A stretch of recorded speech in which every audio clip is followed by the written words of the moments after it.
So I started thinking to myself, should I make a video defending the Bayverse? But then I thought, Do it. I feel pretty weird going all the way back to defend these movies, but I think I have more of a leg to stand on than the Snyderverse defenders. So hey, let's give this a shot. I see a lot of really bizarre criticism of the Bayverse Transformers movies.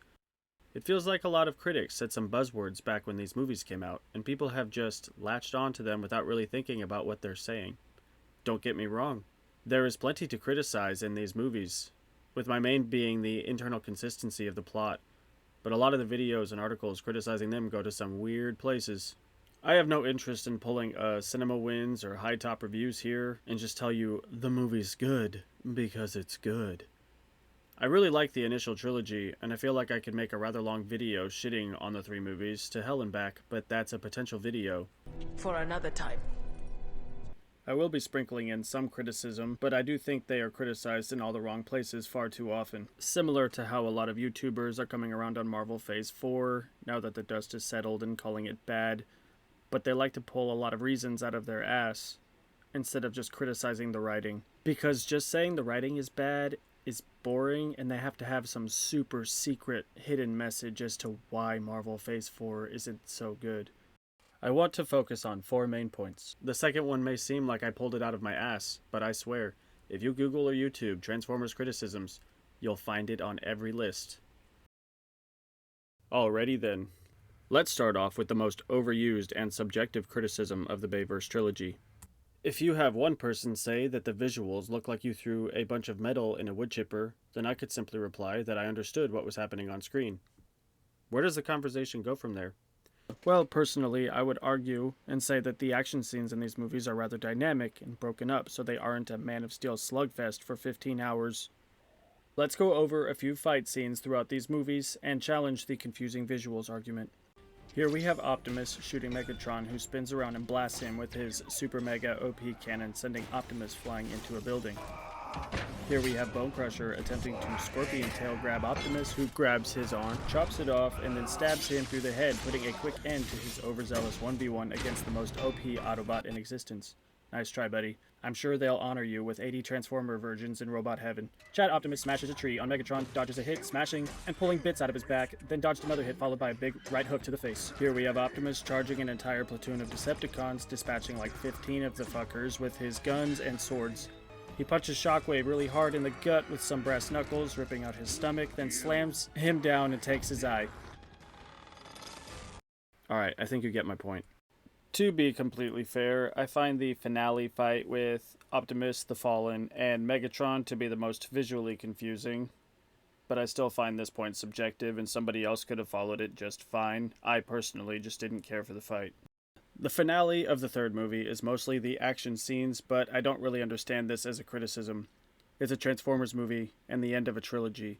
If you didn't come here to watch these space robots punch and blast each other in the face, I think you went to the wrong movie. The finale isn't only action though.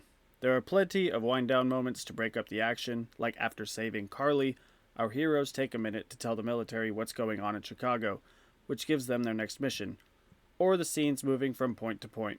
The humans and Autobots have clear objectives, and they lay out the geography of the battle really well. Now, let's talk about a writing criticism that's always bothered me. How the fuck did the Autobots get captured? We go from a scene where B drives by the human heroes to them stating the Autobots have been inexplicably captured. There is no scene to show how this happened. We're just supposed to accept it for the payoff of them being rescued. The movie is already long enough, just add a scene where the Autobots get surrounded and rounded up. These critics don't focus on the writing, and I don't get it. Before I go on too much of a tangent, because I have a lot of criticisms towards these movies, let's get back to defending the visuals. This isn't Army of the Dead where the camera is literally out of focus. If you feel this way, it really comes down to the movies in their entirety not being for you, or Skill issue. The skill issue. The skill issue. I've also heard the criticism that the robots all look alike, and it's hard to tell them apart. You just weren't paying attention to the movie, my guy. I genuinely cannot see any similarities between a roller skating scorpion killing machine tackling Optimus Prime, who's red and blue and looks nothing like him, to something like Shockwave. We also have these cool motorcycle Transformers. Oops, wrong clip. This silver roller skating sword dude. This massive vacuum. This red guy. Ironhide. Ratchet. The boy's pheromone levels suggest he wants to mate with the female. Sentinel. Megatron. Okay, I think you get my point. Always remember, your feelings are yours.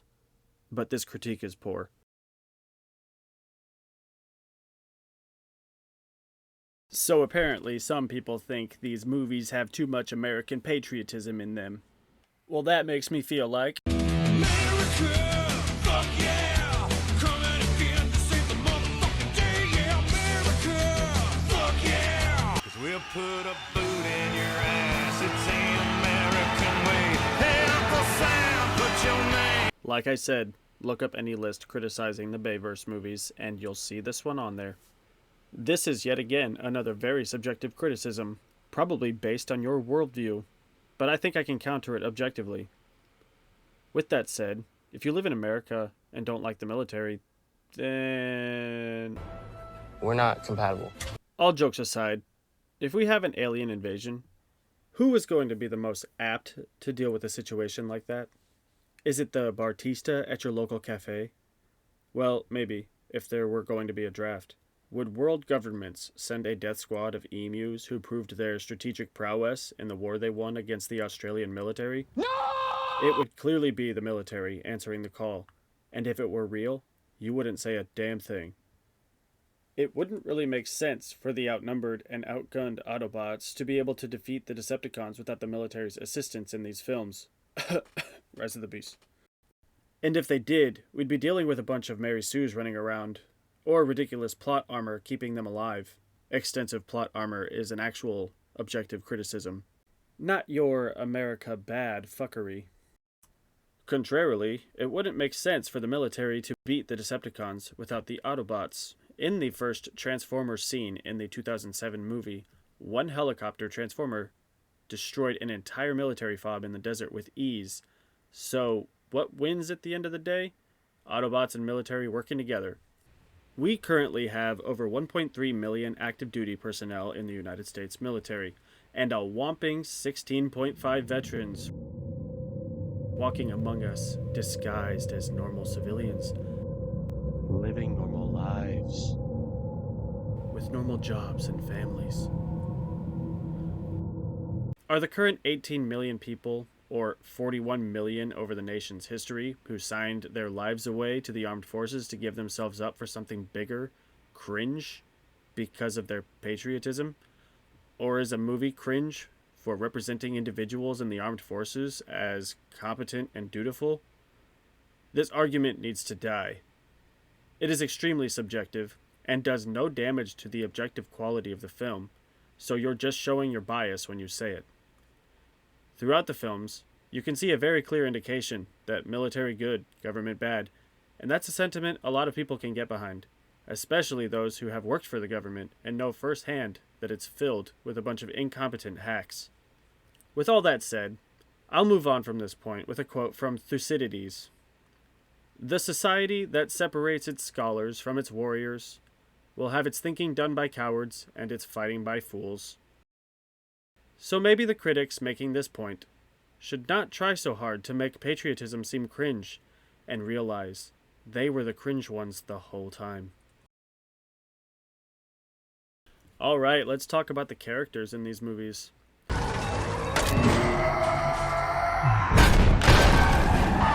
Before we dive into them, I want to tell you we're all a little crazy, but I'm not that crazy. These characters are not even close to the likes of Arcane or Train to Busan. But the character work in here ain't nothing. There is something in them there trees, and a lot of it is just ignored by critics, like Lindsay Ellis, who say Sam Witwicky never sacrificed anything, or that he treats everyone in his life like objects with no real attachment. I want to start off by saying I partially agree here because I never liked how Sam talked to Bumblebee. Bee is a sentient robot that's thousands of years old and extremely intelligent. He shouldn't put up with that bullshit. But Sam never sacrificed anything, or went on an arc. Let's talk about Sam. Sam, He as a character is a constantly screamy and whiny and sweaty guy. and the crazy thing is, that lines up. He's a teenager, thrust into a war between giant metal aliens, with the looming threat of global destruction if they fail to stop the Decepticons. Do you really expect him to handle the situation like Kyle Reese from Terminator? He's a kid. Alright, firstly, he sacrifices his pants fighting a mini-bot. Nah, but seriously. He was potentially only sacrificing his ability to live and breathe, but also all chances at a normal life by engaging with this conflict. I feel like with most people having the someone else will take care of it mentality, they would bail on this war altogether, but he dives right in. When B is captured, Sam also charged in and starts spraying one of the agents with the mist gun thingy they were using on Bumblebee, showing how much he cares about the robot. Sam makes a deal to help Sector 7 with the return of his car, and the deletion of Michaela's juvie record. Yeah, he doesn't care about her at all. Sam was also tasked with getting the cube to the building for evac, and when that fails, he takes an opportunity to save Optimus Prime by shoving the cube in Megatron's chest, killing him instead. He could have easily died so many times in this insanity, and if you wanted to criticize this movie, you should have focused on all of the logistics on how any of this is happening. But no, Sam just bad. So in the first movie, we have a teenage boy whose primary goals are getting the car and getting the girl. Pretty relatable to a lot of high school aged boys. How toxic. Who thrusts himself into an alien war, potentially dying, but definitely changing the course of his life forever. In the second movie, Sam is obsessed with the idea of living a normal life. As far as he's concerned, the war is over, and he did his part. And what does that get him? Captured and tortured by Megatron and this hilarious little Dr. Bot.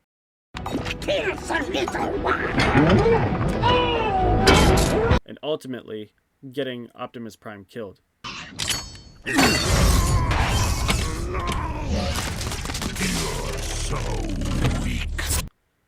You're lying or being disingenuous if you say this doesn't weigh on him heavily and throw him right back into the fold. Even when he finds the matrix of leadership and it turns to dust, he is 100% duty-driven, despite all odds being against him. He sacrifices himself to bring Prime back to life and save the planet. He quite literally dies in the second movie, so I don't understand why anybody would say he never made any sacrifices. As tismy as this movie was, Sam goes on a full journey from young adult wanting a normal life to a man willing to give his life to the cause. I'll keep saying it. There is a lot to rip this movie apart for from a writing perspective, which I do give some slack for due to the writing strike at the time. But we'll just stick to Sam bad. In the third movie, Sam is struggling to find a job and is very frustrated at his position in life with everything he's done for the world. He's desperate to be helping the Autobots like he has before, but the opportunity doesn't present itself until he's almost assassinated by a Decepticon at work. He uncovers the secret plan the Decepticons have, but it's too late and Chicago gets fucked up. Even with all of the destruction and chaos, he's completely invested in saving his captured girlfriend. I am. With or without you, I'll find her. You're gonna get yourself killed, Sam. And is more than willing to die in an attempt to rescue her. So I'm not really sure where anybody got the crazy idea that he doesn't care about her. Where is she? He is again 100% involved with stopping the Decepticons and saving the planet, which at any moment could get him killed. I'm not saying Sam had incredible character development, but he's far better than a lot of current movies in that regard. I know, whataboutism. But you weren't paying attention if you didn't see his overall arc in these three films, which was starting out as a boy with very superficial goals to a man willing to sacrifice everything for the ones he cares about. Now let's go over Optimus Prime. Optimus is thousands of years old and has been fighting in a war for a lot of his life. He's a leader who cares greatly about freedom, who, with the loss of his soldiers and the threat of humanity's destruction, is pushed to taking more and more extreme measures. He does all of this in service of protecting his Autobots and the humans. He makes sacrifices and is the main reason they are able to defeat the baddies in every movie. He's very strong and competent, but not a Gary Stu, hence his death in the second movie. Now this scene.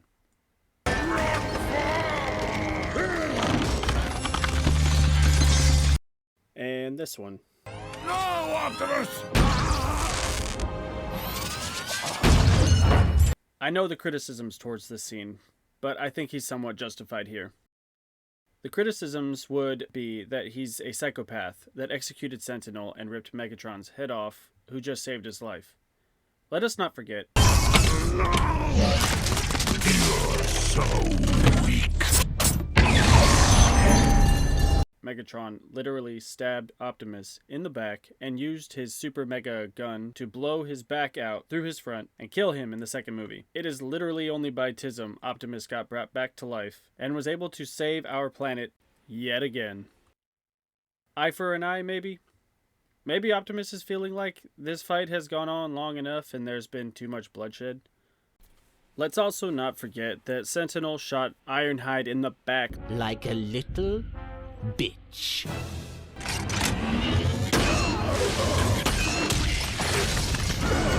because he knew Ironhide would have whooped his ass with his cannons, and then executed him laying on the floor. Lightning McQueen here, and I use Rusty's medicated bump ointment, new rear end formula.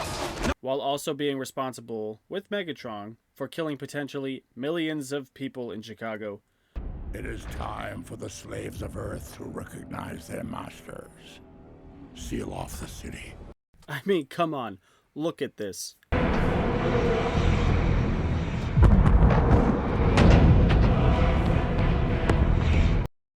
It absolutely blows my mind that people are like, yeah, I don't think Optimus should have ripped that guy's head off and shot the other dude in the face.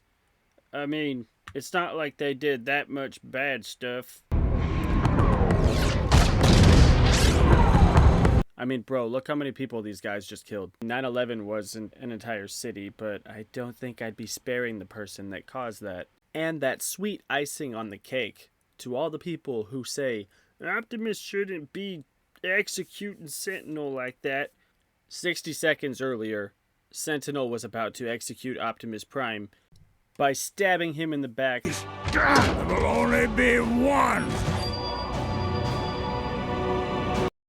The same way he shot Ironhide in the back, even though he had already disarmed Optimus. I see this scene the same way I see John Walker killing the terrorist, I mean the political idealist, in the Captain Falcon series. Now I get it. I would have preferred some killer dialogue between these three, leaving Megatron alive for the next 2 movies so we didn't get this thing. But let's be honest here. Optimus has actually been killed by Megatron and was almost executed by Sentinel seconds earlier. Guys, Sentinel is responsible for the murder of potential millions of civilians. Not to mention every soldier and Autobot fighting back against the global slavery. Okay, that's enough on Prime for now. Let's briefly go over a few characters like Simmons, Maggie, and Glenn from the first movie, who I definitely Googled because there's no way I was going to remember their names, and Lennox and Epps. До свидания. That means goodbye. Simmons is pretty straightforward. You have a guy who's a big shot and a secret of secret services start out pretty antagonistic, but by the end of the movie helps save the world with the heroes. When Sector 7 is dissolved, the government absolutely screws him and everyone in his team over with no pension or benefits, and he ends up running a meat shop with his mom. He helps the heroes save the world again, then writes a book about his experiences becoming a rich guy. He is very crucial to saving the world yet again, and that's that. Well, actually, before we move on, I do want to say that before Lindsay Ellis got canceled and she made these videos, she did shit on Simmons for writing a book and making a bunch of money. But then I thought to myself, didn't you write a book or 2, Lindsay? Capitalism and bad, I guess. I guess when you say things like movies can be too patriotic or capitalism bad no matter the context, you find yourself surrounded by the type of people that will chase you off of the internet for saying the wrong thing. Which I didn't know any of that until I was making this video, because I don't know anything about her. I just think her takes on Transformers are shit, and I find hypocrisy annoying. He wrote a book and made a lot of money, and that's not cool, but you can write a book, you know. Just not cool if you ask me. He worked for the government in the first movie, then they dissolved Sector 7, He got fired with clearly no benefits, got totally fucked over by the government, lived in his mom's basement while he got back on his feet. Then the dude was like, hey, I've had some pretty crazy experiences during these last 2 Transformers movies. I think I'll write a book about it. Made a bunch of money. I'm happy for the guy. More power to you. Write that book, bro. Creative power. We should be promoting creativity, Lindsay. Promoting it. He wrote a book, you know? He was feeling creative and he wanted to create some art. If it were a real book that you could critique it, it's beautiful. And around we go. But capitalism bad. These two are a funny bunch to talk about. There isn't much in the way of character, but the criticisms about their contributions to the plot are always said to amount to nothing. She's the one who gets the government looking into the possibility that the cyber attacks are from a living organism. And both her and Glenn are the main reason the military unit and Autobots get air support in the city. Where are the mics? This doesn't work without mics! Transmit a tone through the radio. What good is that? Morse code, you can use this to transmit it through that. Okay, I'll do it! If it weren't for them, how do you think the good guys win? Their ingenuity is the only reason Megatron is defeated. If you didn't catch it, F-22's firing missiles at Megatron was what gave Sam the opportunity to shove the Allspark into his chest.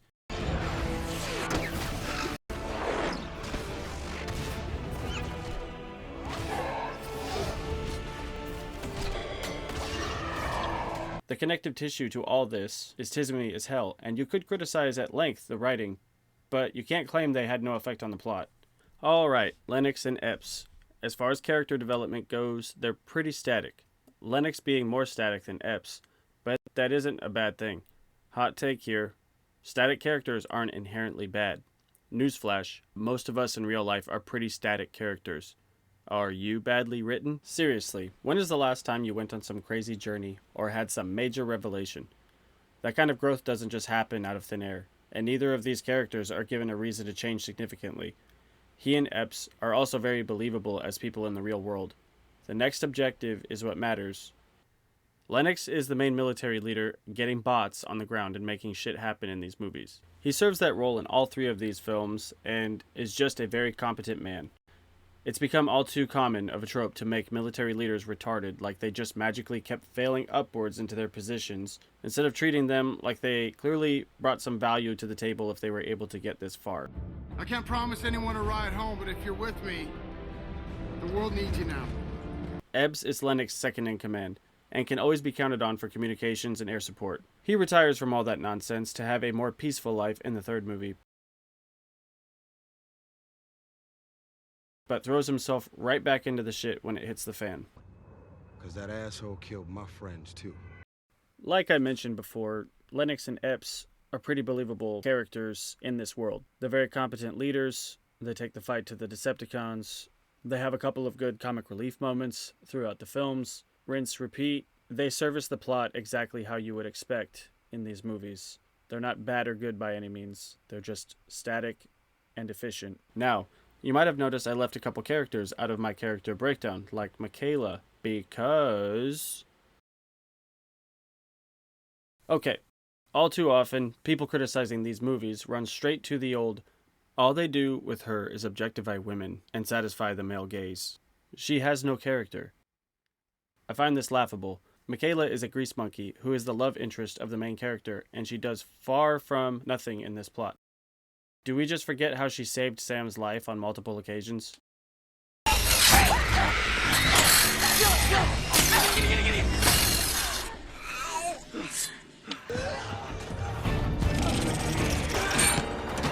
Sam, your bed buddy Alice. Whoa!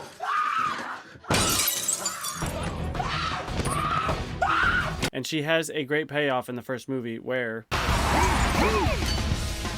drive you, shoot! She gets to use established experience with cars to help Bumblebee take down a tank Decepticon. How does the fight go without her and Bee? This isn't going well! And like I showed you in the second movie, she literally saves Sam's life. Who saves Optimus's life? Who saves the world? A small scene with big consequences. It's kind of like that scene in TLJ when the First Order should have blown up the Radis and not the empty base. Seems small to the average viewer, but had the First Order acted with competency, the whole movie changes. If Sam dies or gets captured here, the whole movie changes.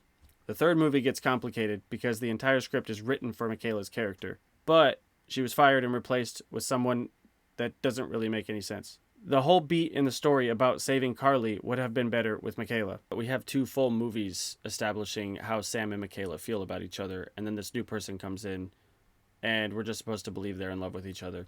I just think it would have been more satisfying as a viewer if it had been Michaela stuck in the tower. At the end, when B starts playing the wedding music, it would have just been way more satisfying if it was Michaela. When I watch that movie, I just do my best to headcanon Carly as Michaela because the movie just flows better. Even the scene with Megatron when Carly says, "In any minute now, you'll be nothing but Sentinel's bitch." No, you must die!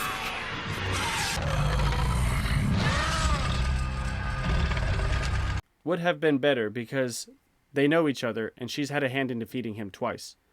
Michaela would have gone from being the not-so-wealthy gearhead to having a really high-paying and prestigious job with nothing but her life experiences and tenacity and no college degree, while she financially supports Sam, who has a big college degree and no job. If that's not women empowerment by today's standards, I don't know what is. Now on the topic of using these actresses as nothing but eye candy. I can't take this argument very seriously because I never see the criticism swing the other direction. I don't want to dive too deep into this because an entire video would be needed to address things like performance-enhancing drugs and camera fuckery that goes on behind the scenes, and the fitness side of YouTube has beaten that to death, rightfully so. Nobody criticizes all of the shirtless male scenes and all of media, so why frown on the women? Let men be hot, let women be hot. They clearly work hard for their physical appearance, so if you have a scene dedicated to it, I see no harm in it. Again, this is another subjective criticism and does nothing to the film's quality. Moving on to other women in these movies, Maggie is just a one-dimensional character, like a lot of the males, who is competent and gets her portion of the plot squared away. National Intelligence Director Meering starts off the third movie being pretty bitchy, but she's nothing but competent, and the film actually gives her some humanity in her limited screen time. Now, I don't want to act like the female portrayal couldn't do with a lot of improvement in these movies, but I wanted to argue against the surface-level criticisms. We could have fleshed out a lot of these female characters in the movies, but let's be honest, the males needed some more fleshing out as well, so it seems right at home here. Carly's panties walking up the stairs scene was always awkward to me. It literally felt like Michael Bay was going, "Hey look, Megan Fox, I found a Victoria's Secret model to replace you." And it seems a bit petty and immature, but it only bothers me from a meta perspective because that should have been the end of Michaela's arc. I would have liked to see some female Transformers, whether they're Autobot or Decepticon. RC should have been a big part of these movies. My daughter loves these movies and the cartoons, and I would have loved for her to see RC getting in on the action in the live-action movies. Okay, let's do some quick honorable mentions. Too much action. Too much focus on the humans. While these 2 points can struggle to coexist, I understand the sentiment of the second one. I would have liked a lot more talking scenes with the Transformers to really dive deeper into who they are. I think that could have improved the films a lot. My assumption was Michael Bay always liked to push the limits with the PG-13 rating, and he didn't want to humanize the robots too much or it would start to feel awkward when Optimus rips out Shockwave's eye, executes this guy, rips Megatron's head and spine out, or executed Sentinel. The too much action dig is pretty opinionated though. We aren't reaching Man of Steel levels in these movies, and they're about an alien war. Action should be expected. Alright, Transformers design is not lore accurate. This is an adaptation argument, but I get it. You don't like them changing something you grew up with. I was never huge into the cartoons and stuff, so the realistic designs really worked for me. I appreciated the detail in the designs, especially in the current climate with things like this coming out.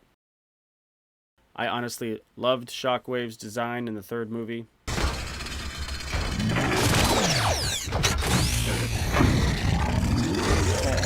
I really liked Bone Crusher's transformation right into Optimus transforming at high speed to take him on.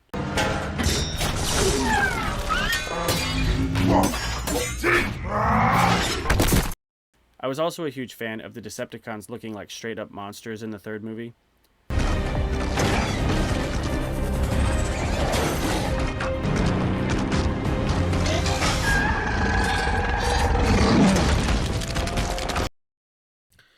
In closing, I want to talk about thin antagonists, and a perspective I've always had on them.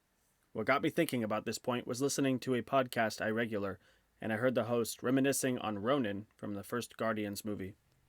You see, when the entire internet hated Ronan from the first Guardians for his lack of characterization, I always appreciated having him be a very easy to understand antagonist. I like deep dives into characters like Thanos or Silco. In fact, I absolutely adore it. But they aren't always necessary to have a good movie. Well, the hosts all appreciated Ronan, in hindsight, because of how shit all of the baddies are in recent time, from big franchises like Star Wars and Marvel. And sometimes, it's nice having a thin and serviceable villain. Ronan, quite simply, is sick of being Thanos' errand boy, and when he gets a chance at having enough power to be a threat to him, he takes it.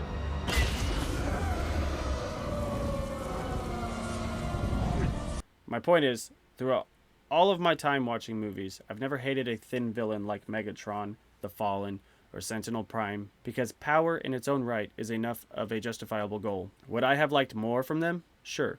But going back and watching these movies, I can appreciate not having characters like Darth Vader.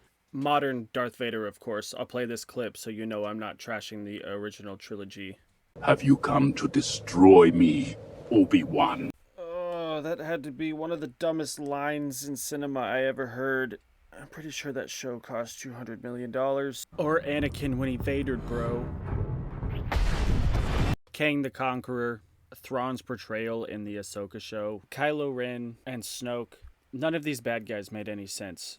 So it's nice going back and saying Megatron just wants power for power's sake. Or even going back and having thin and serviceable protagonists, or any of the good characters in these movies, make me thankful to not have to watch Luke, Obi-Wan, Nick Fury, Falcon, or any number of good characters be so thoroughly assassinated. Alright. I think that's enough for today. Thank you for watching. Tank's empty, bro.